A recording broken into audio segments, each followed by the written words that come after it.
धर्म धुरंधर योगेश्वर सा देखा नहीं उपकारी। सारा जग आभारी तेरा कृष्ण मुरारी। नंद यशोदा का था तू ही लाल दुलारा। वाणी ओजस्वी मुख था चंदा सा प्यारा। नंद यशोदा का था तू ही लाल दुलारा।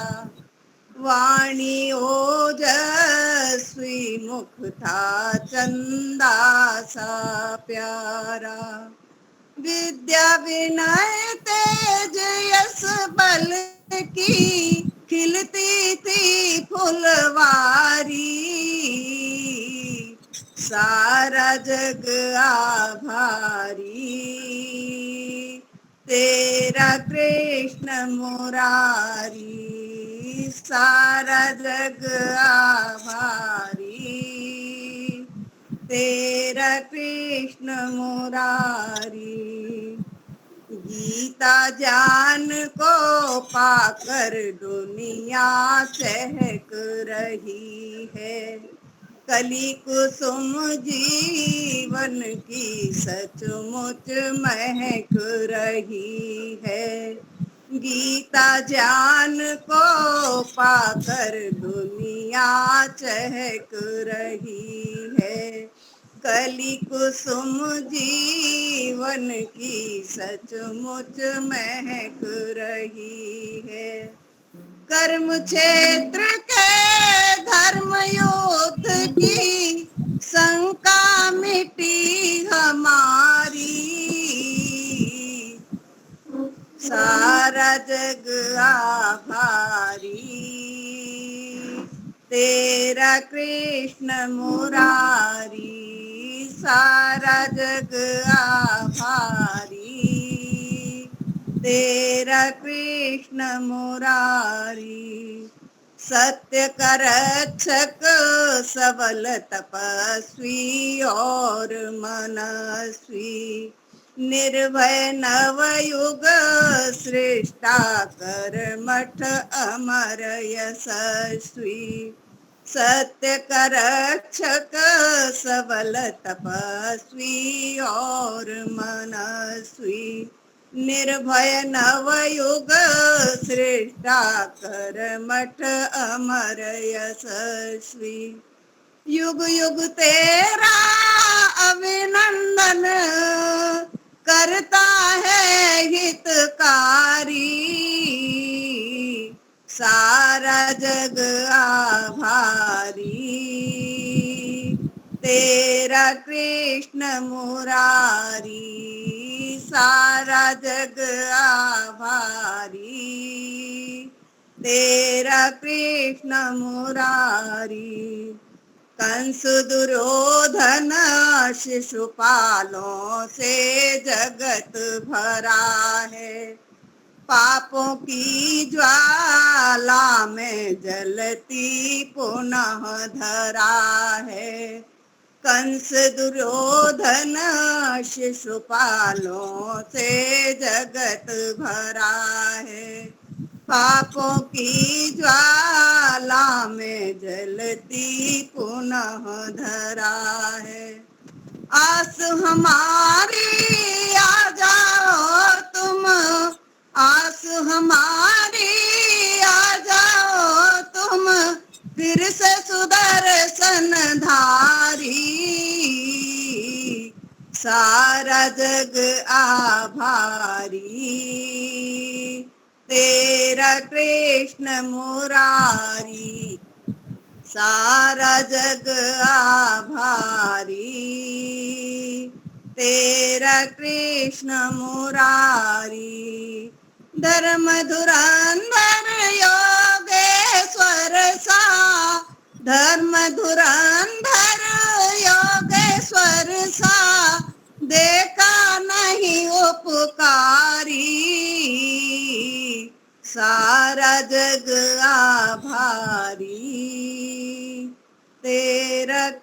कृष्ण मुरारी, सारा जग आभारी, तेरा कृष्ण मुरारी। धन्यवाद जी। बहुत ही सुंदर। सारा जगत है आभारी, धन्यवाद करते हैं, आभार व्यक्त करते हैं, वंदन अभिनंदन करते हैं। बहुत ही बढ़िया। अभी अपने वक्ता सेतियाबेन जी, श्रुति जी, मैं निमंत्रित करता हूँ। आज जो प्रासंगिक प्रवचन है योगेश्वर कृष्ण के विषय में। हाँ बेन जी। बहुत बहुत धन्यवाद मुनि जी आपका। वैदिक प्रज्ञा व्याख्यान माला से जुड़े आज सभी आर्यजनों को मेरे सादर नमस्ते। आज दीपालिका जी नजर नहीं आ रही।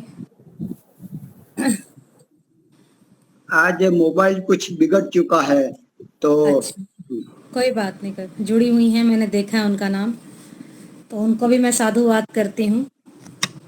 बहुत ही सुंदर भजन अभी हमने अपनी दोनों माताओं से सुने, एक ईश्वर भक्ति का और एक श्री कृष्ण जी का। बहुत ही प्यारे भजन। हमें प्रेरणादायी भजन सुनकर जीवन में बहुत आनंद आता है और हम प्रेरणा लेकर अपने जीवन को आगे बढ़ाएं, हमारा सौभाग्य है। अभी बड़ा ही सुंदर विषय मुझे मुनि जी बता रहे थे, श्री कृष्ण के विषय में आपने बोलने हैं कुछ विचार। तो मैं कहीं पढ़ रही थी छोटी सी 2 पंक्तियां उनके विषय में। पावन चरित्र योगेश्वर पद, पावन चरित्र योगेश्वर पद, एक पत्नी व्रतधारी, महायोद्धा व युग नायक, धर्म रक्षक सुदर्शन चक्रधारी, सुदर्शन चक्रधारी। आर्य बंधुओं, वेदांग विज्ञान के महान विशेषज्ञ, विश्वजीत, महान योगेश्वर, महान पराक्रमी, दुष्टों के संहारक, अद्वितीय जितेंद्रिय, प्राणी मात्र के हितैषी, विश्व के नायक, महान नायक, सज्जनों के प्रतिपालक, राष्ट्र और राजाओं के निर्माता, जीवन युक्त जीवन मुक्त अवस्था को संप्राप्त, विश्व के अद्वितीय राजनीतिक विशारद, परमपिता परमात्मा के महान उपासक, धर्म पद से कभी च्युत न होने वाले अच्युत, भगवान श्री कृष्ण के जन्म उत्सव के अवसर पर आप सभी को मैं हार्दिक शुभकामनाएं देती हूँ। आप सभी ने कल बहुत ही सुंदर तरीके से ये पर्व मनाया। आप सभी ने श्री कृष्ण जी को याद किया, उनके महान कार्यों के बारे में पढ़ा, सुना और बोला। आप सभी को शुभकामनाएं। आज जो योगेश्वर श्री कृष्ण महाराज का जो हम जन्म दिवस मना रहे हैं, या जो हमने कल सभी ने मनाया, वो श्री कृष्ण के जिस पौराणिक ने लीलाधर रसिक गोपी प्रेम और ये कपड़े चोर, माखन चोर और ना जाने कितनी कितनी बातें लिखी, सही रूप में हम उनके वास्तविक चरित्र के बारे में बहुत कम जानते हैं।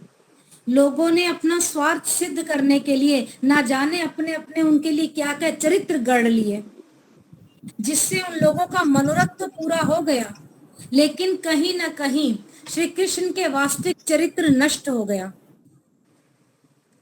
एक छोटी सी घटना मैं आपको उदाहरण के स्वरूप में देना चाहती हूँ कि छत्तीसगढ़ राज्य के एक आदिवासी गांव में भोले भाले लोगों में एक पादरी प्रवचन दे रहे थे। अब पादरी जी ने पूछा, तुम सब भगवान श्री कृष्ण को मानते हो ना? सभी ने एक सुर में कहा, हाँ जी मानते हैं। तो अचानक पादरी ने चेहरे पर बड़े गंभीर भाव लाकर कहा, इसी वजह से तुम लोग गरीब और दरिद्र हो, क्योंकि एक माखन चोर को भगवान मानते हो। अब गुस्से में कुछ लोग भड़क गए। पादरी का स्वर थोड़ा धीमा पड़ गया। उन्होंने सफाई देते हुए कहा, मैं नहीं, आपके ग्रंथ ऐसा कहते हैं जी, क्योंकि वह कपड़े या माखन आदि चुराता था। भीड़ से पहले तो इक्का दुक्का इनके बहुमत में आवाज आनी शुरू हुई।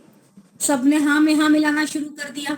उसके बाद हमारे महापुरुषों का जैसे के बारे में सुनकर जो हमला किया, तो लोगों के अंदर वो बढ़ गया, तेज बढ़ गया, गुस्सा से कहते हैं। धीरे धीरे उनको भी लगने लगा, हाँ हमारे महापुरुषों में कहीं ना कहीं कोई कमी है। तो पादरी जी ने कहा, छोड़ो इन राम और कृष्ण को। जिस तरह से वो समझाते चले गए, आदिवासी जो लोग थे वो भी हाँ में हाँ मिलाते चले गए। और सच्चे ईश्वर के पुत्र को यदि आप लोगों ने जानना है, अपनी दरिद्रता और गरीबी को दूर करना है, तो जीसस को जानो। अरे बंधुओं, ये घटना मात्र समझाने के लिए बताई गई है, क्योंकि वैदिक धर्म को हिंदू धर्म बनाने वाले महापुरुषों की जीवनी को इस कदर बिगाड़ दिया गया, उनमें इस तरह के संशय पैदा कर दिए गए कि जिनका फायदा हमेशा अन्य मत पंथों के लोगों ने उठाया। आज बड़ा ही दुख होता है, हम अपने महापुरुषों का जितना अपमान व चरित्र का हनन सुनते हैं, देखते हैं, पढ़ते हैं, अन्य संप्रदाय के लोग अपने चरित्र का इतना हनन नहीं करते, ना ही बोलते हैं कुछ। योगेश्वर श्री कृष्ण जी महाराज के चरित्र को किस तरह से पेश किया गया, किस तरह से लिखा गया। 16,000 गोपियां थी, रानियां थी, वो छुप कर कपड़े चुराया करते थे। इस तरह के ऐसे ऐसे गीत बना दिए गए जो बच्चे भी कई बार गुनगुनाते हैं मंदिरों में जाकर। उनका मनिहारी वेश बताया गया, शाम चूड़ी बेचने आया, अश्लील अश्लील कथाएं उनके इसमें जोड़ दी गई, और आगे पीछे करोड़ों स्त्रियां नाचती थी, वो रासलीला रचाते थे। यदि हमारे माता पिता के बारे में ऐसी कोई टिप्पणी करे तो क्या हम सहन करेंगे? नहीं ना। जबकि सच्चाई ये है कि उन्होंने केवल एक ही स्त्री से विवाह किया जिनका नाम रुक्मणी था, और चरित्र के इतने ऊंचे रहे कि एक पुत्र उत्पन्न करने के लिए 12 वर्ष तक ग्रस्त होते हुए उन्होंने ब्रह्मचर्य का जीवन व्यतीत किया। हजारों वर्षों तक, हजारों सालों तक श्री कृष्ण के जीवन को हर बंदे ने, हर व्यक्ति ने अपने तरीके से रखा। भागवत कथाएं सुनने सुनानी शुरू कर दी गई। श्री कृष्ण का असली चरित्र, जो वीरता का चरित्र था, जो साहस का चरित्र था, जो ज्ञान और नीति का चरित्र था, जिसमें युद्ध कला थी, वो सब हटा दिया गया और नकली श्री कृष्ण रास लीला वाला खड़ा करके हम सभी के सम्मुख प्रस्तुत कर दिया गया। गीता का व्याख्यान जो है उसको बदल दिया गया, जिसका नतीजा आने वाली नस्लें ज्ञानहीन होती चली गई। और आज भी यही हमारी अवस्था है। हमारी युवा पीढ़ी को असली स्वरूप नहीं पता श्री कृष्ण जी का। जो गीत जो पीछे लिखे आ रहे हैं उन्हीं को गुनगुना रहे हैं, उन्हीं को आधार बनाकर श्री कृष्ण की पूजा कर रहे हैं। हमारी अहिंसा के पीछे हमारी कायरता छिप कर बैठ गई। हम नहीं लड़े। बाहरी लोग, जो बाहर के लोग हम पर हावी हो गए, हमें गुलाम बना लिया, फिर हमारे को हम उनकी फौज में शामिल होकर दूसरी तरफ वालों के लिए लड़ते रहे, फिर भी हम गुलाम रहे। फिर हम अपनी गुलामी के लिए लड़ते रहे। ऐसा हमारा जीवन चलता रहा। कभी हम मुगल की फौज के लिए लड़े तो कभी अंग्रेज की फौज में। नहीं लड़े तो केवल अपनी स्वतंत्रता के लिए। फिर स्वामी देव दयानंद जी महाराज आए, उन्होंने हमारे समक्ष श्री कृष्ण के उद्धारों को, श्री कृष्ण के जीवन चरित्र को बताया, हमारे समक्ष रखा कि लड़ना है। हम लड़ तो रहे हैं परंतु अपने लिए नहीं लड़ रहे, दूसरों के लिए लड़ रहे हैं। उठो जागो, अपने लिए लड़ो। योगी राज की नीति और उनके युद्ध कला को स्वामी जी ने हमें बहुत सुंदर समझाया। श्री कृष्ण महाराज का असली चरित्र हमारे सामने स्वामी दयानंद ने रखा। हमने जाना अर्जुन नाम का एक मनुष्य है, श्री कृष्ण नाम है चेतना का। हमने जाना ये श्री कृष्ण नाम चेतना का है, वो जो सोई चेतना को जगा दे, उस चेतना का नाम श्री कृष्ण है। जो अपने देश के प्रति, अपने धर्म के प्रति हमारी आत्मा को जगा दे, उसका नाम श्री कृष्ण है। अब पुराणों की बात यदि हम करते हैं, पुराणों के चश्मे से श्री कृष्ण को नहीं समझा जा सकता, क्योंकि वहां सिवाय मक्खन चोर के या चोरी के आरोपों के अलावा आपको कुछ नहीं दिखाई देगा, कुछ नहीं सुनाई देगा। इस्कॉन के मंदिरों में नाचने से श्री कृष्ण को नहीं पाया जा सकता। उसके लिए आपको अर्जुन बनना पड़ेगा, तभी आप श्री कृष्ण को समझ सकते हैं। श्री कृष्ण जैसा कोई उदाहरण फिर पैदा नहीं हो सकता, ना ही कभी हुआ।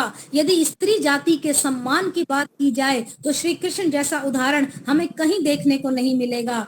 उन्होंने भरी सभा में द्रौपदी का जो चरिचित हरण हुआ, उन्होंने भरी सभा में उसकी लाज बचाई, उसके सम्मान की रक्षा करी। हजारों स्त्रियों को जो दुष्ट राजाओं द्वारा बंधक बना दी गई थी, शील भंग करे हुई स्त्रियों को उन्होंने समाज में सम्मान दिलाया, उनको गौरव दिलाने का कार्य किया। ऐसा कार्य कोई व्यक्ति ना कभी कर सका, ना कोई कर सकता है। ऐसा उदाहरण हमारे समक्ष नहीं है। यदि हम और किसी और पंथ की बात करें, हम अन्य महापुरुषों की या किसी औरों की बात करते हैं, उनके संबंध में यदि हम पढ़ते हैं, भगवान बुद्ध की उन्होंने स्त्रियों को दीक्षित करने से मना कर दिया। महावीर जी ने तो उन्हें मोक्ष के लायक ही नहीं समझा। मोहम्मद जी ने उनको पुरुषों की खेती कहा, और जीसस ने तो उनके बीच में अपने प्रवचन देना ही छोड़ दिया। श्री कृष्ण को शायद भूल कर, जरा सी भी भूल उनके जीवन में नहीं हुई। उन्होंने भूल से भी किसी स्त्री का अपमान नहीं किया।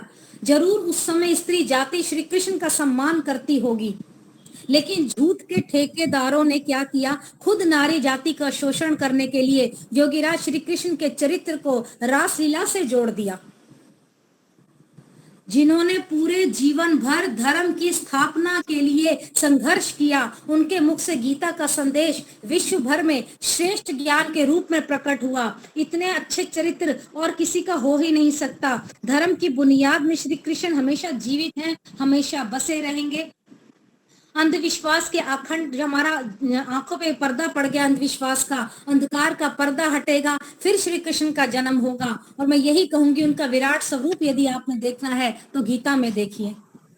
आर्यवर्त जो हमारा भारत देश है, उसमें श्री राम और श्री कृष्ण ऐसे दो महापुरुष हुए जिनको अद्वितीय कहा जा सकता है। इनको आप्त पुरुष कहा जा सकता है, यानी उत्तम पुरुष कहा जा सकता है।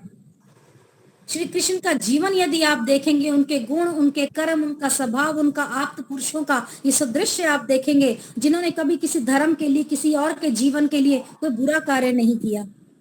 ये जो पुराणों वाले हैं, जो भगवत वाले हैं, ये जो निंदाएं, जो गलत गलत विचार फैलाते हैं, ये सब उनकी वजह से है। श्री कृष्ण तो दैनिक संध्या किया करते थे, युद्ध पे जाने से पहले भी, किसी कर्म को करने, कहीं कुछ भी करने से पहले नित्य संध्या हवन किया करते थे। बहुत बड़े उपासक थे वो ईश्वर के। उनके बारे में यदि आप स्वाध्याय करेंगे तो आपको तभी विदित होगा।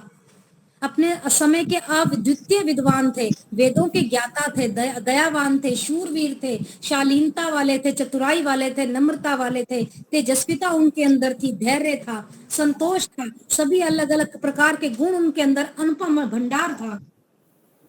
वास्तव में उनके जैसा बुद्धिशाली, कर्तव्यवान, प्रज्ञावान, व्यवहार कुशल ज्ञानी कहीं देखने को नहीं मिलेगा।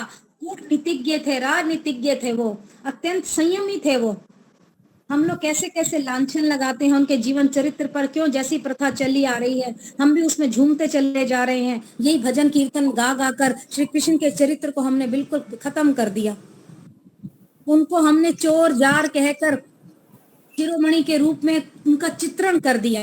उनका अनुमोदन महाभारत में इतना सुंदर दिया हुआ है। ये जो पुराणों की लीलाएं हैं, उनमें क्या है, व्यक्तिगत वासनाओं की पूर्ति के लिए जो अवचेतन मन में छिपी मनोग्रंथियों का काव्यात्मक जो चोले के रूप में विकृत करके चित्रण मात्र बना दिया उन्होंने श्री कृष्ण के जीवन को। और हमारा देखिए कितने देश का बड़ा दुर्भाग्य है, श्री कृष्ण का विकृत रूप घर घर में प्रचलित है। जो महाभारत वर्णित शुद्ध स्वरूप है, जो राष्ट्र के लिए प्रेरणा बन सकता है, उसकी चर्चा दुर्लभ हो चुकी है। हमने कितना पुराणों की जो लीलाएं हैं, अपने पूर्वजों की बातों को हमने उनको पढ़ पढ़ कलंकित कर दिया।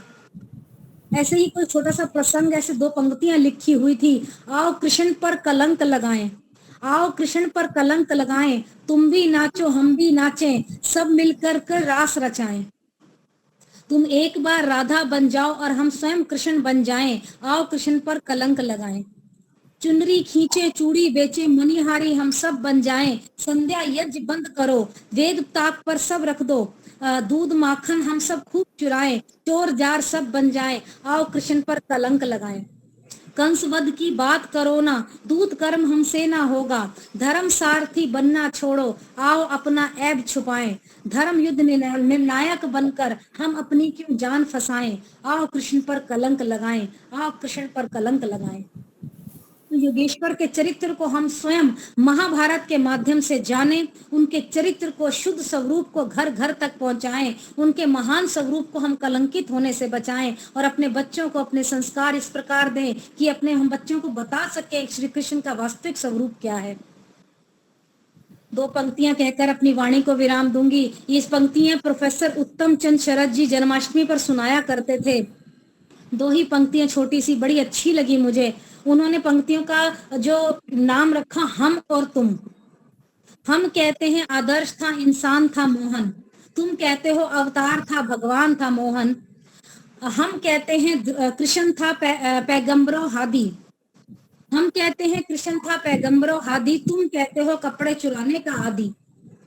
हम कहते हैं जहाँ योग पे शोदाई थी उसकी, तुम कहते हो कुब्जा से शहनाई थी उसकी, शनासाई थी उसकी। हम कहते हैं सत्य धर्मी था गीता का रचैया, हम कहते हैं सत्य धर्मी था गीता का रचैया, तुम कहते हो साफ चोर था कन्हैया। हम कहते हैं रचाने में सुखदाई ही ना समझें, हम रास रचाने में सुखदाई ना समझें, तुम रास रचाने में बुराई ही ना समझें। इंसाफ से कहना वह इंसान है अच्छा, या पाप में डूबा हुआ भगवान है अच्छा, या पाप में डूबा हुआ भगवान है अच्छा। तो आर्य बंधुओं में आप सभी से विनती करूंगी कि आप ये हमारे श्री कृष्ण के जीवन चरित्र को कलंकित होने से बचाने के लिए आप आर्य समाज द्वारा प्रचारित कार्य को करिए, उनके स्वरूप को समझाने का प्रयास कीजिए। यही आप वेदों का प्रचार प्रसार करिए, अपने महापुरुषों के जीवन चरित्रों को सबको बताइए। और जो ये जिनके मन में धारणा है कि वो चोर थे या गोपियों के साथ रासलीला करते थे, अविद्या की वजह से ये सब कुछ है जो हम योग दर्शन में पढ़ते हैं। अविद्या सब क्लेशों की जननी है, तो अविद्या उनकी दूर तो हम नहीं कर सकते, परंतु उन अपने विचारों के माध्यम से हम ऐसे लोगों को बता सकते हैं कृष्ण जी का वास्तविक स्वरूप, श्री राम जी का वास्तविक स्वरूप उनको बताएं। छोटी छोटी कविताओं के माध्यम से, भजनों के माध्यम से, छोटे छोटे प्रसंगों के माध्यम से उनको समझाने का प्रयास करें। तो हम श्री कृष्ण जी के चरित्र को उज्जवल बनाते हुए अपने जीवन को उज्जवल बनाएं, यही मेरी प्रार्थना आप सभी से है। ये विचार मैं आप सभी के समक्ष रखना चाहती थी। बहुत बहुत धन्यवाद मुनि जी, समय देने के लिए बहुत बहुत धन्यवाद। बहुत ही अच्छा आपने वक्तव्य दिया योगेश्वर श्री कृष्ण के विषय में। आपने बताया कि वो पावन चरित्र वाले युग प्रवर्तक, सुदर्शन चक्रधारी, महान परिक्रमी थे, प्राणी मात्र के रक्षक थे, जीवन मुक्त थे, महान उपासक परमात्मा के थे, अच्युत थे, इंद्रिय विजयी थे, कर्मयोगी और महानायक थे। इसका जो वास्तविक चरित्र था आज हमने भगवत वारों ने या तो पुराण वारों ने विकृत रूप उसका प्रस्तुत किया है, जो आज समाज में दिख रहा है। विदर्भियों ने ऐसे क्या भगवान को कैसे आप पूछते हो, हमारे भगवान कैसे, इस प्रकार से भी आपने बात बताई। और जो जो अश्लील घटनाएं जोड़ी गई, जानबूझकर जोड़ी गई और हमारे भगवान को लांछित किया गया, वास्तव में वो 12 वर्ष ब्रह्मचर्य का पालन करके उसमें गृहस्थ में प्रवेश किया था। गृहस्थ प्रवेश करने के बाद भी 12 वर्ष ब्रह्मचर्य का पालन किया और प्रद्युम्न जैसा वैसा ही अपने जैसा ही बालक वीर पैदा किया। वो वास्तव में वीर थे, साहसी थे, युद्ध कला में निपुण थे। ये ऐसा असली स्वरूप बताना बहुत जरूरी है। हम गुलाम बने, गुलाम बनते ही रहे, क्योंकि हमने अपने आदर्श पुरुष को, महापुरुष को लांछित कर दिया है। हम अपने लिए, अपनी स्वतंत्रता के लिए भी जीना हम भूल गए। फिर महर्षि दयानंद का आगमन हुआ, स्वाभिमान को जगाया, धर्म क्या है वो बताया, और असली चरित्र श्री कृष्ण का कैसा है, जो जन्म से मृत्यु पर्यंत एक भी ऐसा कर्म नहीं किया जो अधर्म वाला हो, और वास्तविक चेतना का नाम ही श्री कृष्ण है, वैसा आपने बताया। ऐसा उज्जवल चरित्र न कभी हुआ है, न आज है, न भविष्य में होगा। ऐसा चरित्र युग पुरुष कभी कभी आते हैं। उसने नारी गौरव को बढ़ाया, धर्म की स्थापना की, जीवन भर धर्म के लिए, एकता के लिए, संगठन के लिए संघर्ष किया, और जहां जहां असुर, जहां जहां दानव, उसका नाश करते गए, और जिसका राज्य था उसको उसके परिवारजनों को दिया गया। अपने लिए नहीं लड़े, धर्म की स्थापना के लिए लड़ते रहे। ऐसे वो वैदिक संध्या हवन करने वाले थे, वेदांत के ज्ञाता थे, शालीन, नम्र, सेवाभावी, धैर्य, संतोष, धीर, वीर, बुद्धि, चातुर्य, पराक्रमी, प्रज्ञावान, राजनीतिज्ञ और संयमी थे, अवतारी थे। तो ऐसे महान पुरुष की हमें अवश्य अच्छी तरह से योग्य उसका चरित्र का चिंतन करके औरों को बताकर अवश्य हमें मनाना चाहिए। आपने बहुत ही बढ़िया कहा, बहुत आपने कहा, उसमें से मैं कुछ जितना लिख पाया उतना मैंने गुण प्रदर्शित किया है। धन्यवाद। लीलाबेन जी को मैं निमंत्रित करता हूँ, यही विषय को आगे बढ़ाए, इसी विषय पर विशेष प्रकाश डाले। ओम।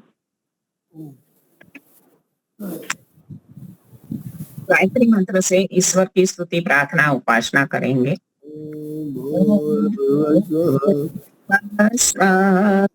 सवितुर्वरेण्यं धियो नः प्रचोदयात्।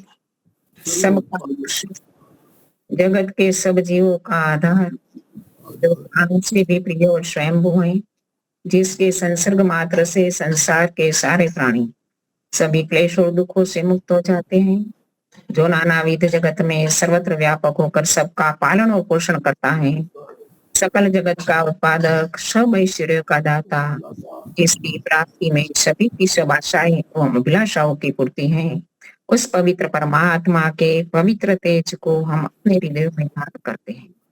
वो परमात्मा हमारी बुद्धियों को निकृष्ट मार्ग से निवृत्त करके उत्कृष्ट मार्ग की ओर प्रेरित करेंगे। आदरणीय मुनि जी, धर्म प्रेमी सज्जनों, माताओं, अभी अभी श्री कृष्ण जी के जीवन के बारे में हम बहुत अच्छी चर्चा सुन रहे थे श्रुति जी के माध्यम से। कल हमने श्री कृष्ण का जन्म दिवस जन्माष्टमी के रूप में हम मनाते हैं, लेकिन समाज में जिस प्रकार से मनाया जाता है उसको देखकर बहुत ही दुख होता है, क्योंकि आज समाज का बहुत बड़ा वर्ग ऐसा है कि जो श्री कृष्ण के वास्तविक स्वरूप को नहीं जानता। लोगों में कितनी भ्रांतियां फैली है। ऐसे तो हमारा वैदिक साहित्य, हमारा हिंदुओं में वैदिक धर्म हमें यही शिक्षा देता है कि हमारे जो विद्वान है, हमारे जो आप्त पुरुष हैं, हमारे जो धर्म पुरुष हैं, उनकी हम पूजा करें, सम्मान करें। किस रूप में करें? उनके गुणों का गुणगान करें, उनके कार्यों को याद करें। लेकिन जो प्रजा उनका सही रूप जानती ही नहीं है तो उनका गुणगान करेगी कैसे?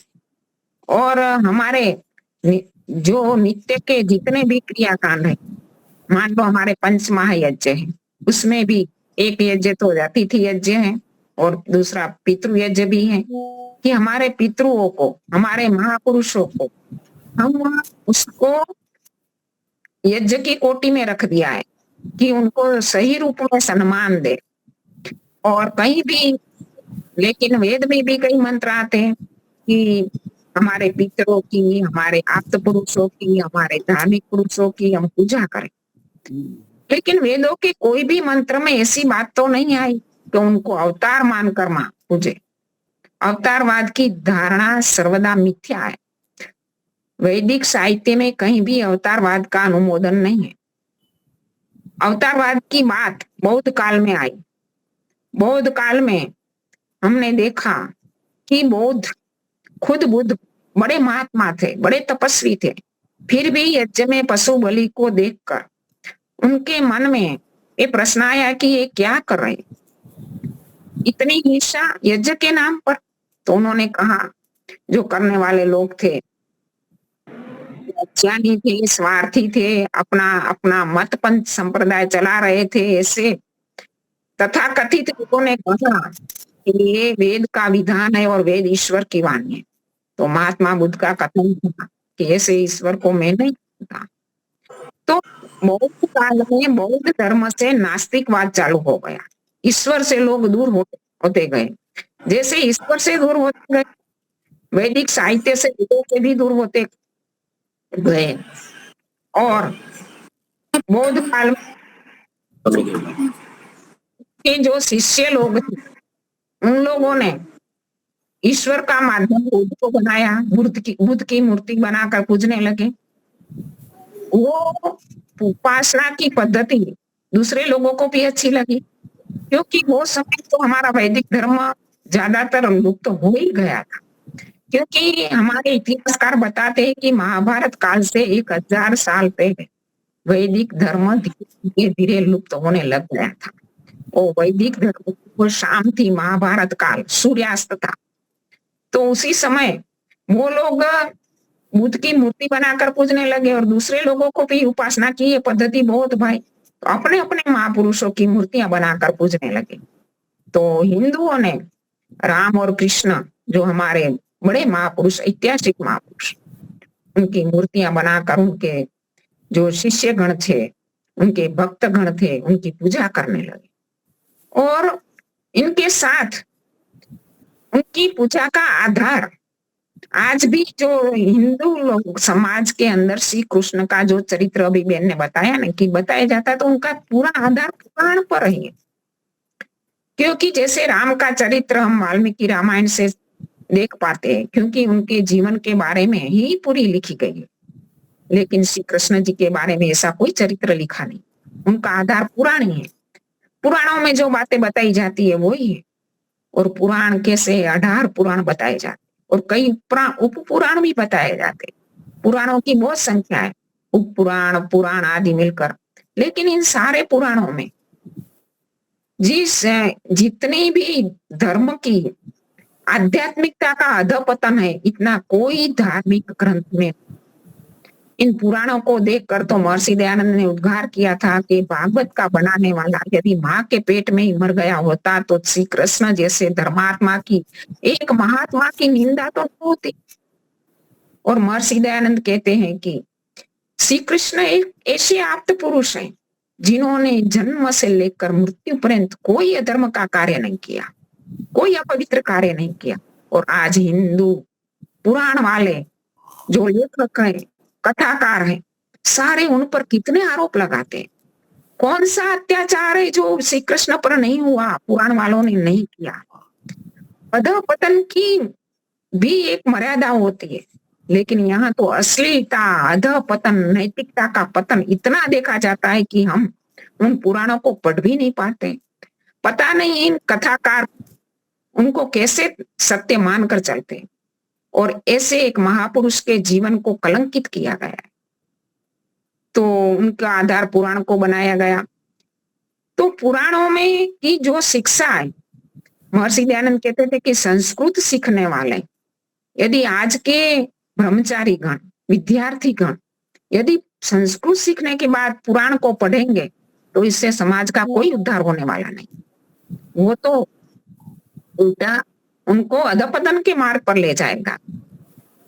और ऐसे भी कहते हैं, कहा गया हमारे विद्वानों ने कि लाला लाजपत राय की एक श्री कृष्ण के बारे में लिखी पुस्तक में पढ़ रही थी, तो उन्होंने भूमिका में अपने उद्गार बताए कि एक दर्शन का पढ़ने वाला, उपनिषद का पढ़ने वाला, आर्य सभ्यता में जो पला है ऐसा विद्यार्थी यदि बाद में जो पुराण को पढ़ता है तो उनकी आंखों में से आंसू आ सकते हैं कि कहाँ है ऋषियों की संतान। क्या यही ऋषियों की संतान है जिन्होंने दर्शनों का इतना ऊंचा तत्व ज्ञान, उपनिषद का आत्मा और परमात्मा का इतना ऊंचा ध्यान दिया है, उसने इन पुराणों जैसे निकुंज साहित्य की रचना की। समझ में नहीं आता कि इतना अधपतन कहाँ था हमारा देश ज्ञान का शिरोमणि, जिनके चरणों में बैठकर सारे विश्व के लोग ज्ञान प्राप्ति के लिए आया करते थे। और एक पुराण का साहित्य पढ़कर अभी मैंने बताया कि विधर्मी लोग हमारी हंसी उड़ाते कि तुम्हारा भगवान कैसा है। महर्षि दयानंद कहते थे कि जो हम गुलामी के काल में थे, लोगों को पता ही नहीं था कि वास्तविक चरित्र महापुरुषों के क्या है। हमारी धन संपत्ति लूटी गई, हमारा देश लूटा गया, हमारे ऊपर बहुत सारे अत्याचार हुए, साथ साथ हमारे महापुरुषों के चरित्र भी लूट गए, जो वास्तविक चरित्र। तो हमें इन वास्तविक चरित्र का आज प्रचार करना पड़ेगा, क्योंकि ऐसे महान पुरुषों पर, महात्माओं पर इतनी निंदा हुई है कि जिसकी कोई ये ही नहीं। अभी 2 दिन पहले तो हमारे जो आचार्य शैलेंद्र जी ने बनारस से थे, उन्होंने श्री कृष्ण के जीवन के बारे में बहुत बातें बताई है कि ऐसे भी महाभारत में जो श्री कृष्ण का जीवन चरित्र मिलता है, बाकी तो पुराण में उनके बचपन की जो भी घटना है वो पुराण पर ही मिलती है, और पुराणों को आधार मानकर ही पूरा हिंदू समाज उस घटनाओं को सत्य मान रहा है। और पुराणों में भी जो हमारे विद्वान कहते हैं कि पुराणों में भी कुछ अंश सत्य भी है, असत्य है, लेकिन वास्तविक क्या है, काल्पनिक क्या है, उनको हमें एक विवेक बुद्धि से उनको जांचना होगा। तो श्री कृष्ण जी के जन्म के बारे में तो महाभारत में तो नहीं मिलेगा, क्योंकि महाभारत में तो बाद में जब पांडवों के साथ उनका मिलन होता है तब से वहां उनका चरित्र मिलता है। पहले का समय का चरित्र तो पुराणों के माध्यम से ही हमें जानना होता है, लेकिन हमारे कई विद्वानों ने उनके चरित्र लिखे, इसमें बताया गया कि श्री कृष्ण का जन्म ऐसे भी आसुरी संपत्ति, आसुरी और देवी दोनों प्रकार के लोग उस समय भी थे और आज भी है। उस समय भी ऐसे कंस जैसे, दुर्योधन जैसे आसुरी विचारों वाले लोग थे, और समय समय पर ईश्वर की कृपा से महान दिव्य आत्माएं इस धरती पर अवतरित होती है। लेकिन उसके पीछे सज्जन पुरुषों का महान पुरुषार्थ था। आज भी हम कहते हैं ना कि आतंक बढ़ गया है, ये दुराचार बढ़ गया है, भ्रष्टाचार बढ़ गया है, लेकिन इन भ्रष्टाचार को हटाना हो तो सज्जनों का एकत्रित होना, संगठित होना बहुत जरूरी है। उसी समय में क्या विशेषता थी? जो अच्छे लोग थे, योगी जन थे, अच्छे चरित्र वाले लोग थे, वो लोग एकत्रित होकर कुछ विचार विमर्श करते थे कि इन प्रकार के आसुरी लोगों को कैसे हटाया जाए। तो श्री कृष्ण के जन्म के बारे में कहा, हमारे विद्वान कहते हैं कि उनको पूर्व आयोजित कार्य किया था, और देवकी और वासुदेव का विवाह पूर्व आयोजित, कि इसे दो पात्रों को मिलाकर जो संतान प्राप्त की जाएगी वो श्रेष्ठ बने, वीरता में, ज्ञान में, बल में, और जो ऐसे आसुरी तत्व उनको हटाए। और उसी समय जो वाणी हुई, आकाशवाणी, ऐसे आकाशवाणी जैसा कोई चमत्कार नहीं होता, लेकिन वो कोई योगी जन विद्वान की वाणी थी, और उनको बताया गया कि उनकी जिनका रथ तू हाँक रहा है, उनकी 8वीं संतान तेरा मृत्यु का कारण बनेगी। कंस को तो ये बात ऐसे अपने मन में जैसे सुनी, तो उनको लगा कि नहीं, मैं उनकी संतान को क्या, उनके माता पिता को जीवित नहीं रखूंगा, फिर उनकी संतान की बात ही क्या। वो उनको अपनी सगी बहन को मारने के लिए उद्यत हो गया। लेकिन उसी समय वासुदेव ने उसको आश्वासन दिया कि मेरी जो भी संतान होगी मैं आपको सुप्रत कर दूंगा।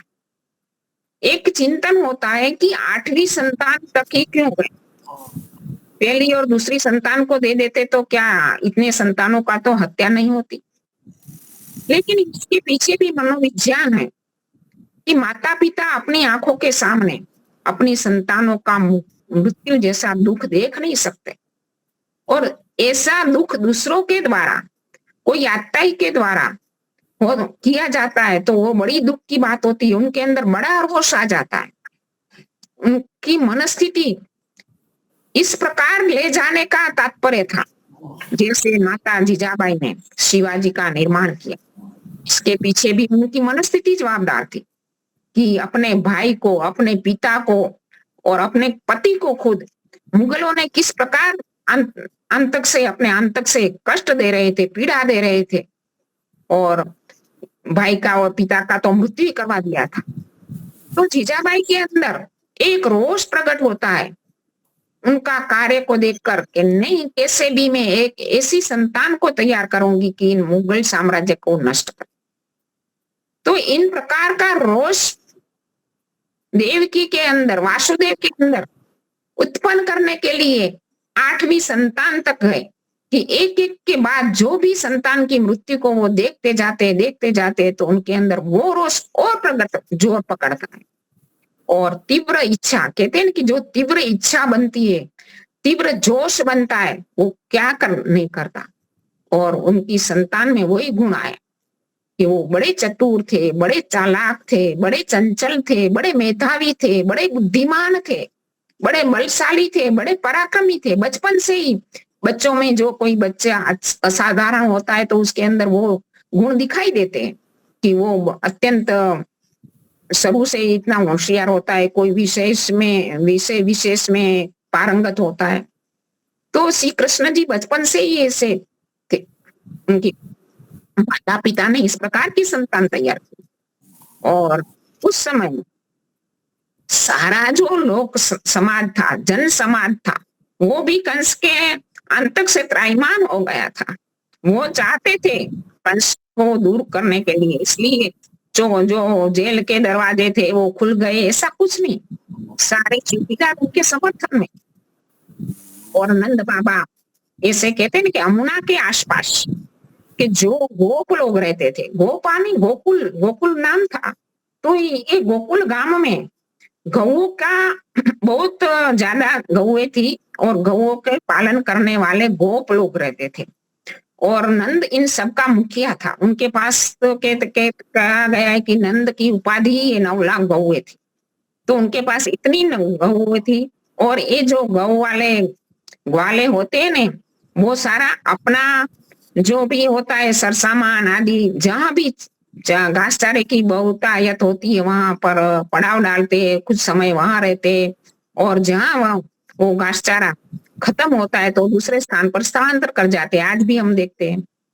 तो किसी को भी जब भनक ना लगे कि गौ बालों के बीच में एक क्षत्रिय बालक पढ़ रहा है, इसलिए एक योजना बनाई गई थी कि नंद और यशोदा के परामर्श करके उनकी जो संतान उत्पन्न हो वो श्री कृष्ण के जो देवकी और वासुदेव को दी जाए। और यमुना के एक नाग नाम की जाति भी रहती थी। वो नाग कोई शेष नाग नहीं था कि उसको उनके छत्र बना दिया और उसकी सुरक्षा की, लेकिन नाग एक सरदार था आपका, उन्होंने उनकी सुरक्षा के लिए व्यवस्था की थी। तो इस प्रकार की व्यवस्था के कारण और इस प्रकार की पूर्व आयोजित प्लान के कारण श्री कृष्ण का जन्म के बाद वो नंद के यहाँ पहुंचा दिया गया और ग्वालों के बीच में वो पले। शुरू से ही गौओं का दूध, मक्खन, घी आदि खाया और बड़े उद्दंडी थे और आसपास वाले लोगों को उद्दंड थे। अपनी उनका जो स्वरूप था ना, रूप था, बड़ा मोहक था, उनका स्वभाव नटखट था और वो सारे बालों के बीच में वो इतनी होशियारी से, इतनी चपलता से रहते थे कि सबका मन मोहित कर देते थे।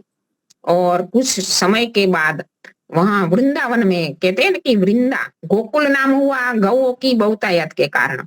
वृंदावन में वृंदा आनी तुलसी का वन था, तुलसी के पौधे बहुत थे, इसलिए उसको वृंदावन कहा गया। और मथुरा जो मथ कर इसमें से घी और माखन निकाला जाता है, वहां इन सारी जो उनके नामकरण है उसका अर्थ इस प्रकार से हुआ था। और वृंदावन में वहां जहाँ बहुत हरियाली थी, हरे भरे वृक्ष थे, वहां गए।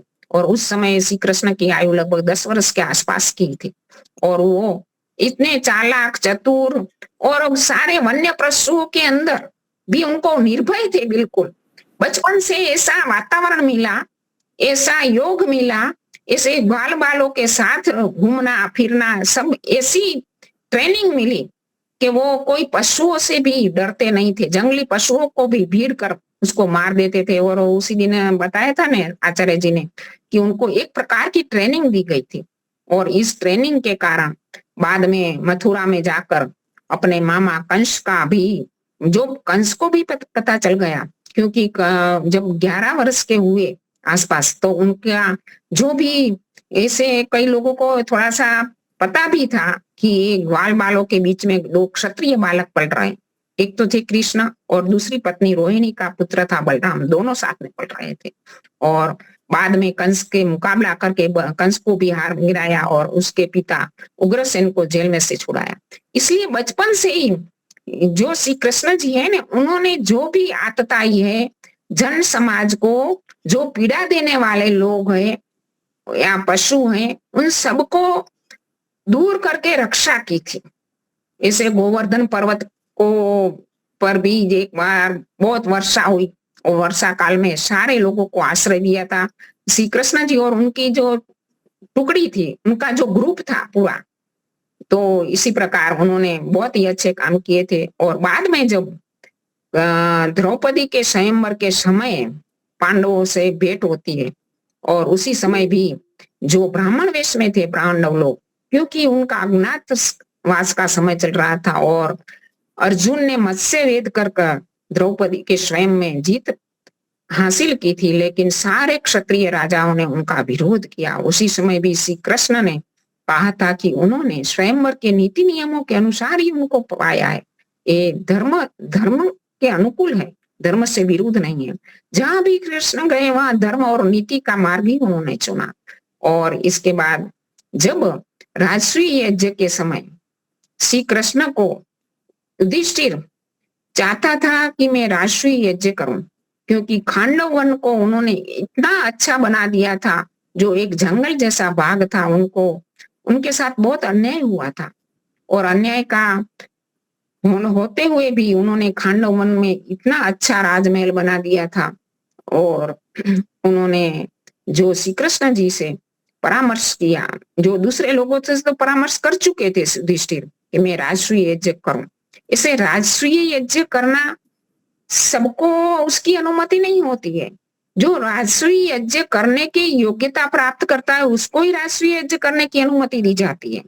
तो श्री कृष्ण जी ने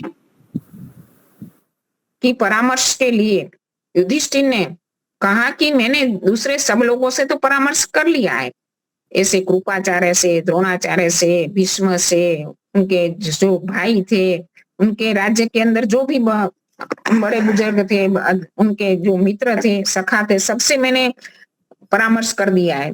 लेकिन मेरे आपसे परामर्श करना चाहता हूँ, क्योंकि उनको श्री कृष्ण पर बड़ा विश्वास था कि कैसी भी परिस्थिति होगी तो सच्ची सलाह वो ही देंगे, क्योंकि श्री कृष्ण का स्वभाव था सत्य को ही प्रकट करना। कहीं भी किसी की भी लोभ लालच में आकर सत्य को ना कहे, ऐसा नहीं होता है।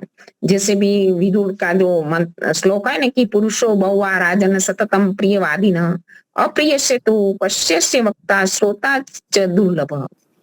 युधिष्ठिर का कहना था कि कोई लोग मुझे परामर्श देता है कि राष्ट्रीय यज्ञ करो, तो इसमें उसका मित्रता है, मित्र भाव के कारण कह देता है। कोई मेरे से ऐसे अनबन ना हो जाए, मुझे अच्छा ना लगे, इस भाव से कह देता है। लेकिन मैं आपसे ही परामर्श करना चाहता हूँ, क्योंकि आप काम और क्रोध से रहित है और सत्य बात कहने वाले हैं। तो श्री कृष्ण जी ने तो अच्छा सा परामर्श दे दिया कि तुम कभी भी राष्ट्रीय यज्ञ नहीं कर सकते, क्योंकि जरासंध जैसा एक बड़ा महाबलवान पराक्रमी राजा है तो बड़ा महाबलवान और पराक्रमी था जरासंध, लेकिन वो दुष्टों के संग में पड़ा था, शिशुपाल और दुर्योधन, कंस जैसे। इसके कारण उनकी सारी शक्ति गलत मार्ग पर जा रही थी और उसने 86 राजाओं को अपने कैद में डाल रखा था, और 100 राजा हो जाए तब जाके वो उसकी बलि देने वाला था यज्ञ में। तो श्री कृष्ण जी ने युधिष्ठिर को कहा कि तुम जब तक जरासंध इन राजाओं को अपनी कैद में से मुक्त ना करे तब तक तुम वो राष्ट्रीय यज्ञ नहीं कर सकते।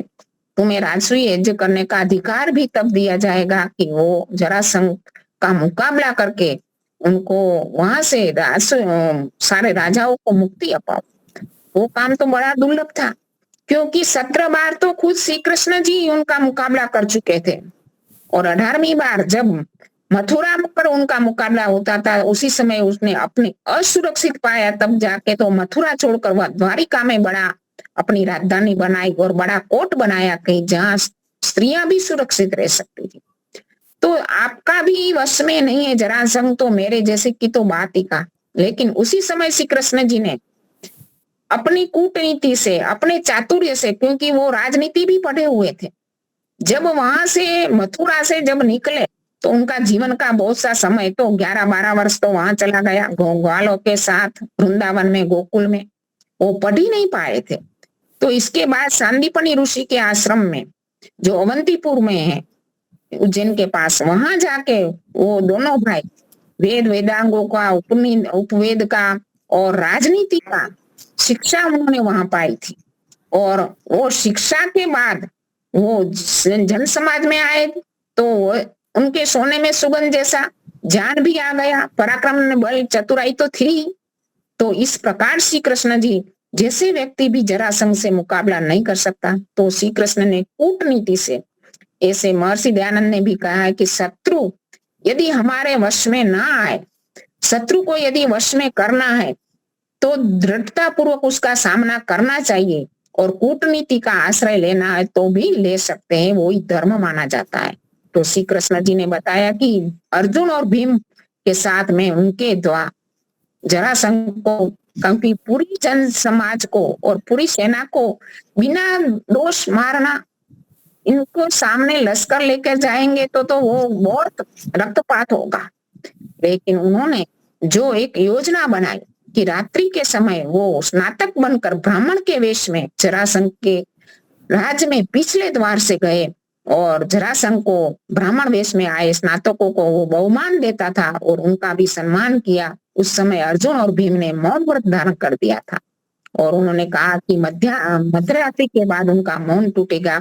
बाद में बातचीत में उनको पता चला कि एक क्षत्रिय लगते और उन श्री कृष्ण जी ने अपना सच्चा परिचय भी बता दिया बाद में और कहा कि आप हमारे शत्रु हैं, यदि आप राजाओं को मुक्ति अपाते हो तो मैं कुछ भी नहीं करने वाला, अन्यथा हम भीम और अर्जुन को मैं साथ में लाया हूं और हमारा द्वंद्व युद्ध होगा। वो जरासंध ने वो द्वंद्व युद्ध किया उनके साथ, वो 18 दिन तक चला और आखिर में भीम को भी जांग पर प्रहार करके कूटनीति का आश्रय लेकर उस जरासंध को मार गिराया।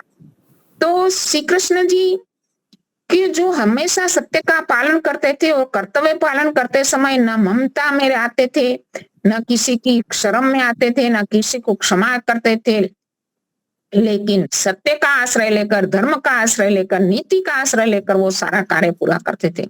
महाभारत में उनके बारे में जो भी बातें हैं वो बहुत ही, जब वो वहां भी जाते हैं दुर्योधन की यहाँ शांति सभा का प्रस्ताव लेकर, संधि का प्रस्ताव लेकर, तब भी दुर्योधन ने बहुत अच्छी तैयारी की थी उनके स्वागत के लिए। धृतराष्ट्र ने खुद विदुर को बताया था कि मैं श्री कृष्ण के लिए अच्छी सी तैयारी करता हूँ, बढ़ा चढ़ाकर उन्होंने वो बातें बताई थी। लेकिन विदुर ने बताया था कि श्री कृष्ण के लोभ लालच में आने वाले व्यक्ति नहीं है, तुम उनको ऐसा करके अपने पक्ष में नहीं कर सकते, वो तो सत्य ही कहेगा, सदा सत्य और धर्म का ही पालन करने वाला है।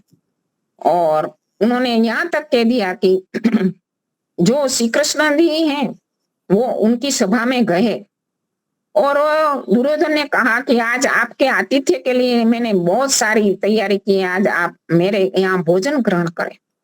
तो श्री कृष्ण जी ने उत्तर दिया कि जब मेरा काम एक दूत का काम होता है, अपना दूतत्व सफल हो, इसके बाद ही किसी का आपकी पूजा को मैं ग्रहण करूंगा। यदि मेरा दूतत्व सफल नहीं हुआ तो मैं आपका पूजा ग्रहण नहीं करूंगा। लेकिन दुर्योधन का आग्रह, फिर से दुर्योधन ने आग्रह किया कि ये सफल हो या ना हो, लेकिन आज मेरा मन सा है, मेरे मन है कि आप मेरा आतिथ्य स्वीकार करें, आप मेरा भोजन स्वीकार करें। तो श्री कृष्ण जी ने सत्य उत्तर दे दिया कि भोजन व्यक्ति कब स्वीकार करता है, यदि एक दूसरों के साथ प्रेम हो या तो आपत्ति में हो। आज ना तो मुझे तुम्हारे सामने मेरा तनिक भी प्रेम नहीं है, क्योंकि तुम जिन नीति का, अन्याय का आश्रय लेकर दुर्योधन पांडवों को अन्याय कर रहे हो, तो मैं आपका प्रिय जन कैसे बन सकता हूँ, आपको प्रेम कैसे कर सकता हूँ। और दूसरी बात उन्होंने बताई कि ना तो मैं आपत्ति में हूँ। तो विदुर के यहाँ जाकर भी उन्होंने भोजन किया और रात्रि में चर्चा की। विदुर का भी कहना था कि दुर्योधन बड़ा ही हल्की मनोवृत्ति का है, नीच मनोवृत्ति का है, दुष्ट है, वो किसी से मानने वाला नहीं है, बड़ा ईर्ष्यालु है, बड़ा लोभी है, आपका सारे प्रयास निष्फल होंगे। फिर भी श्री कृष्ण का उत्तर था कि मैं इसके लिए अवश्य प्रयास करूंगा और मेरा धर्म मुझे यही कहता है कि कोई मेरी बात माने या ना माने, लेकिन मेरा धर्म है सत्य को प्रकट करना और मैं संधि प्रस्ताव लेकर जा रहा हूं। इस पृथ्वी पर जितने मनुष्य हैं, पशु हैं, जो भी हैं, उनका बड़ा विनाश होगा युद्ध से। मैं कभी भी नहीं चाहता कि युद्ध हो। मैं समझाकर केवल मात्र पांडवों को 5 गांव देने की आरजू करने वाला हूं। किसी भी हिसाब से युद्ध टल जाए तो यही मेरी मनसा है। श्री कृष्ण जी का यही कार्य था और उन्होंने उनकी सभा में जाकर वही बात दुर्योधन को बताई।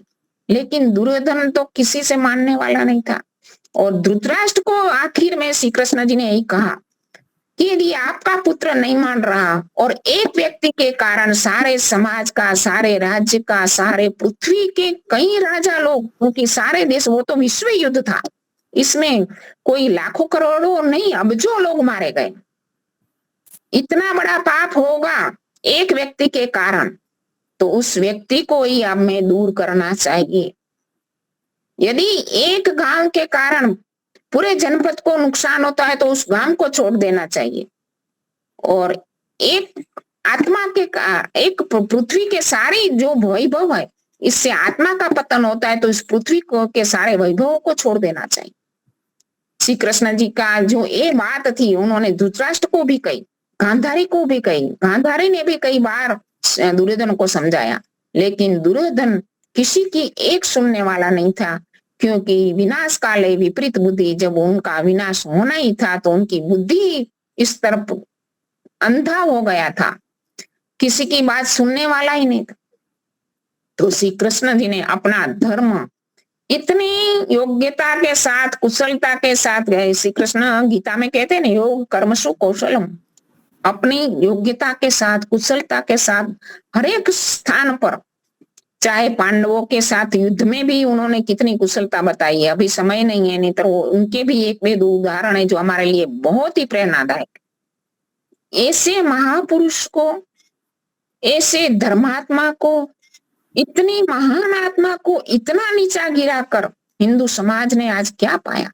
हमारा पाप ही हमें सुख नहीं दे रहा, ये बड़ा पाप है। इन पापों से पता नहीं आज का जन समाज मुक्त हो पाएगा या नहीं, ये बड़े दुख की बात है। तो मेरा समय पूरा हुआ है, तो यह अपनी वाणी को विराम। बहुत ही सुंदर। आपने महाभारत के विषय में, युद्ध के विषय में, संधि करने के लिए जो प्रयास किए उसके विषय में भी आपने बताया, बहुत बढ़िया। अभी यहाँ हमारे गांधीनगर में तो वर्षा आ रही है, गांव में लाइट चली गई है तो अंदर बाहर में भी आज करता रहा हूँ आधे घंटे के बाद। चलो ठीक है, अच्छा है, बारिश की भी बहुत जरूरत थी, समय हो गया है तो शांति पाठ करते हैं। ओम जो शांतिरंतरिक्षं शांति पृथ्वी शांतिरापः शांतिरोषधयः शांति वनस्पतयः शांतिर्विश्वे देवा शांतिर्ब्रह्म शांति सर्वं शांति शांतिरेव शांति सामा शांतिरेधि। ओम शांति शांति शांति। सबको सादर नमस्ते जी। नमः। नमो नमः। सबको सादर नमस्ते जी। हाँ जी, नमस्ते जी, नमस्ते। बहुत अच्छा रहा 2-3 दिन ये श्री कृष्ण के विषय में आपसे, विद्वानों से सुनते रहे। मैंने भी बच्चों को बहुत सारी बातें बताई 2-3 शाला में जाकर। आज केंद्रीय विद्यालय में गया, कल भी हमारे गांव में गया था तो बहुत अच्छा लगा। बाकी हर गांव में देखते हैं उसकी जो विद्यालय में राधा बन के आते हैं, कन्हैया बन के आता है, फिर मटकी लटकाई आए, फिर पूरी जाती, यही सब देखते हैं। तो ये सब बातें बताई तो वो टीचरों को भी अच्छा लगा कि हाँ, कि ये वास्तव में ऐसा तो नहीं हो सकते हमारे भगवान। चलो बहुत ही बढ़िया, ठीक है जी, धन्यवाद। तो कल भी मिलेंगे हम। पंडित नागेश जी लगभग तो आने वाले होंगे, पूछ लूंगा मैं, ठीक है जी। ओम।